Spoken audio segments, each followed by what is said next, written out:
ታሪኩ የሚጀምረው ጃፓናዊ ወታደሮች አንድ እስረኛን ሲያሳድዱ ነው። እስረኛውንም ይዙትና እንዲንበረከክ አድርገው ካፒቴኑ ሽጉጡን አንስቶ ሊገለው ሲል ሐሳቡን ይቀየረና ወታደሮቹ እስረኛውን ወደ ካምፓቸው ወስደው ለኮማንደር ኢዶ አቀረቡት። ኢዶም ወዲያውኑ ይመለከተውና ይሄ እብሪተኛ ነገር ነው፣ ስለዚህ ራሱን ቅሉት ብሏቸው አዘዛቸው። ጄምስ ወደ ጸጥታው ቦታ ተወስዶ ካፒቴን ሄራኖ እንዲንበረከክ ነገረው። ጄምስም ይንበረከክና ሄራኑ ሰይፉን አንስቶ በአንድ ምት ለመግደል እቅዱንና ኢላማውን ካስተካከለ በኋላ ሰይፉን በሚመዝበት ሰዓት ላይ ጄምስ ወደ ኋላ በመሸራተት አመለጠ። ጠባቂዎቹም ሊያጠቁት ቢጣደፉም ጄምስ ባለው ብቃት ሁሉንም ወታደሮች ቀጥቅጧቸው ገለዋቸው፣ ካፒቴን ሄራኑንም ጭምር ገደለው። ጄምስ ወደ ጫካው ሮጦ ለማምለጥ ቢሞክርም በጃፓኖች ወጥመድ ተይዞ እንደገና ምርኮኛ ሆነ። ኮማንደሩ ኢዶ በንዴት ተመለከተውና እንዴት በሕይወት አለ? እንድትገሉት አዝዣል ነበር ብሎ ጮኸ። ጄምስ ሄራኖን መግደሉን ሲያቅ ኢዶ የበለጠ ተቆጣ። ሄራኖ እንደ ወንድሜ ነበር፣ በመግደል ትልቁን ስህተት ሰርተሃል። ዛሬ ድልህን ተደሰት፣ ነገ ግን እንደ ውሻ እንገልሃለን ብሎ ተናገረው። የጄምስ ወታደራዊ ምልክትም ባጅ ወሰደበት። ኢዶ ጄምስን በሞት ማስፈራራት ሳይሆን በአሰቃቂ ሁኔታ በድብድብ ገድሎ ሌሎች እስረኞችን ማስፈራራት ፈለገ። ጄምስ በተጠባቂዎች በሚጠበቅ ክፍል ውስጥ ታሰረ። በዛ ሌሊት ሌሎች እስረኞች ብንሆንም የወታደራዊ ደንቦችን እንጠብቃለን አሉት። ጄምስ የጃፓን ወታደሮችን መግደሉን ሲሰሙ ሁሉም ለሱ መጸለይ ጀመሩ። በማግስቱ ሁሉም እስረኞች ከቤት ውጪ ተሰብስበው ኢዶ 3 እስረኞችን አስመጣና ምግብ ደብቋቸዋል በማለት ሊቀጣቸው ፈለገ። አንድ ኃይለኛ ገዳይ የሆነውን የዛ እስረኛ የሆነውን ኢዶ ያወጣባቸውና ከኋላ መጣ። 3ቱም እስረኞች የሞት ፍልሚያ ውስጥ ገብተው በአጭር ጊዜ ውስጥ ተገደሉ። አሁን የጄምስ ተራ ደረሰ።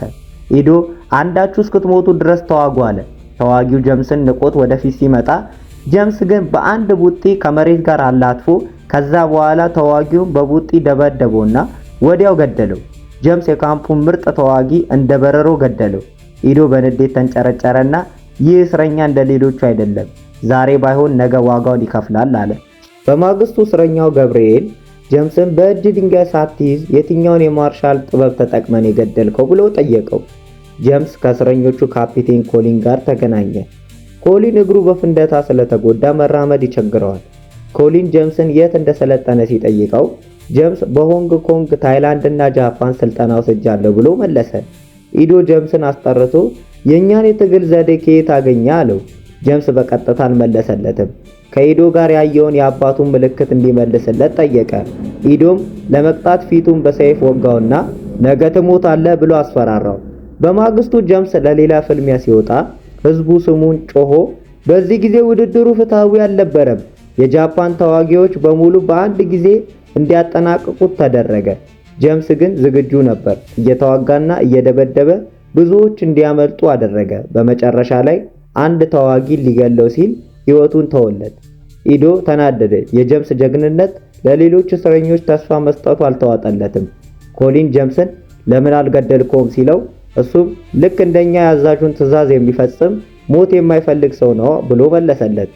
ገብርኤል በአንድ ሳምንት ውስጥ ወደ ሌላ ካምፕ ይዘዋወራሉና አለ። ኮሊን ግን እውነቱ ይህ ሲኦል ከመጀመሩ በፊት ብዙዎች እስረኞች በእግር ጉዞ ላይ ይገደላሉ ብሎ ገለጸለት። ጄምስ ሬዲዮ እንደሚፈልግ ተረዳ። በማማው ላይ ያለ ጠባቂ ሬዲዮ እንዳለው ሲያውቅ በካምፑ ውስጥ ግርግር እንዲፈጠር አድርጎ ሬዲዮን ሰርቆ ወጣ።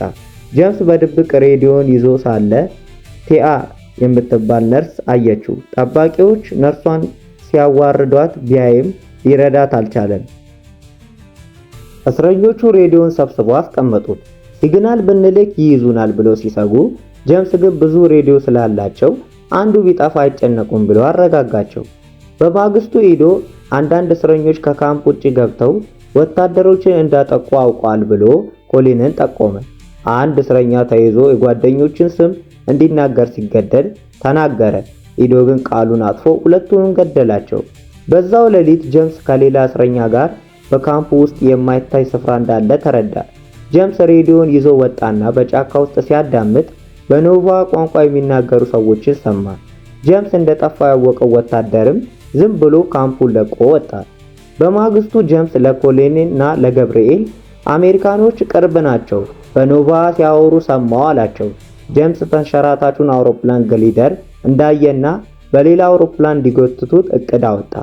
ኢዶ ጄምስን አስጠርቶ አሁን በአክብሮት ወንበር አቀረበለትና ስለ ኖቫ ምን ታውቃለህ ሲል ጠየቀው። ጄምስም ምንም እንደማያውቅ ቢናገርም ኢዶ ግን እስረኞቹ ካልተናገሩ ቤተሰቦቻቸውን አያዩም፣ በማርሽም ይገደላሉ ብሎ አስፈራራ።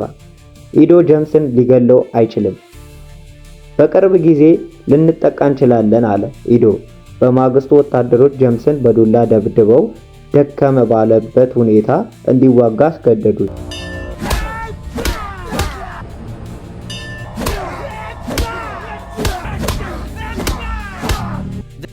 ጄምስ ግን እንደ ቆሰለ አንበሳ ተዋጊዎቹን አሸነፈ። ኢዶ በቆጣው የራሱ ወታደሮች ገደለ።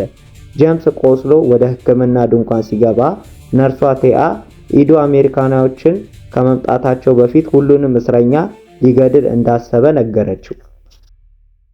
ኢዶ ጄምስን ነገ ትሞታለህ ብሎ ማስፈራራቱን ሲቀጥል ጄምስ ከኔ ጋር መዋጋትህን ከቀጠልክ ሁሉንም ወታደሮችን ትገድላለህ፣ ያኔ ከኔ ጋር ብቻ ነው የምትፋለመው አለው። የአሜሪካ አውሮፕላኖች በካምፑ ላይ እንደበረሩ እስረኞቹ አወቁ። ሬዲዮ በመጠቀም አደጋ ወስዶ ሲግናል መላክ እንደሚያስፈልግ ተረዱ። ጄምስ እና ገብርኤል ወጥተው ሲግናል ቢልኩም በጠባቂዎች ታይተው ተመለሱ። በማግስቱ ጄምስ ወታደሮችን የገደልኩት እኔ ነኝ ብሎ ራሱን አሳልፎ ሰጠ። ኢዶ አጋርህን ይዘናል ብሎ ሌላ እስረኛ አስመጣና ይህን ሰው ግደልና የጓደኛን ሕይወት እምርልሃለሁ አለው። ጄምስ ደካማውን ሰው ለመግደል ፈቃደኛ አልሆነም። ኢዶም እስረኛውን ከጄምስ ፊት ለፊት ገደለው። ጄምስ ኮሊንን ለመታደግ ኢዶን ለፍልሚያ ቢሞግተውም ኢዶ ሽንፈቱን በመፍራት አልተስማማም። ጄምስ በዛው ሌሊት የውሸት የኖቫ ሲግናል በመላክ ጃፓኖችን ግራ ለማጋባት አሰበ። ጄምስ ሲግናሉን ሲልክ አሜሪካኖች በድምጽ ተረዱት። ግሊደር ኖ ሞተር ኢስት 27 ዲግሪ የሚል መልእክት በሬዲዮ ላኩላቸው።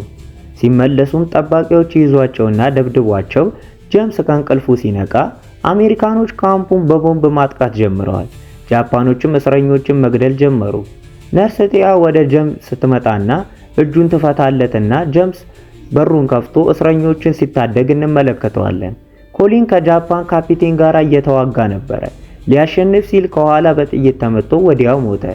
ጄምስ ወደ ኢዶ ድንኳን ሲገባ ኢዶ ፈገግ ብሎ ሰይፉን ወረወረበት። ኢዶ የጄምስን ጥንካሬ አልቻለም። ሽጉጥ ቢያወጣም ጄምስ መጥቶ ወረወረበት። ጄምስ ሊገለው ሲል ገብርኤል አውሮፕላኑን እየመጣ ነው፣ አሁን መሄድ አለብን ብሎ አስቆመው። ኢዶ በውርደት ጄምስ እንዲያመልጥ ፈቀደለት። ጄምስ እና የተረፉት እስረኞች ወደ ተንሸራታች አውሮፕላኑ ሮጡ። የአሜሪካ አውሮፕላን ዝቅ ብሎ በመብረር ገመድ ጣለላቸው። ገመዱም ተንሸራታቹን ይዞ ወደ ሰማይ በማውጣት ሁሉም በደህና አመለጠ። ከ8 ዓመት በኋላ ጄምስ ያልጨረሰው ስራ ስላለ ወደ ጃፓን ተመለሰ። ኢዶን ለመፈለግ ወደ ዶጆ ሲመጣ ኢዶ ከዓመት በፊት መሞቱንና ልጁ ሱክ እንደሚመራው ተረዳ። ሱክ አባቱ በሕይወት ዘመኑ ሁሉ በውርደት እንዲኖር ያደረገው ጄምስ መሆኑን ሲያቅ ተማሪዎቹ እንዲያጠቁት አዘዘ። ተማሪዎቹም ጄምስን ለማጥቃት በቃ ይጣሉታል፣ ምን ይሉታል። ጄምስን ግን ማሸነፍ ስላልቻሉ ጄምስ ሁሉንም በቀላሉ አሸነፋቸው። ሱክ የአባቱ የጄምስ የነበረውን አንድ ውድ ነገር አስቀምጦ እንደሞተ ነገረው። ያ ውድ ነገርም የጄምስ የጦር ሜዳ ምልክት ባጅ እንደነበረ ሱክ ምልክቱን ለጄምስ ሲሰጠው አባቴ ሁሌም በጥንቃቄ ጠብቆልህ ነበር አለው። ጄምስም ምልክቱን ተቀብሎ አመሰግናለሁ ብሎ ከዛ ይወጣል ማለት ነው። ታሪኩ በዚያ በቃ። ሰብስክራይብ አድርጉ በእናታችሁ፣ አረ በእናታችሁ።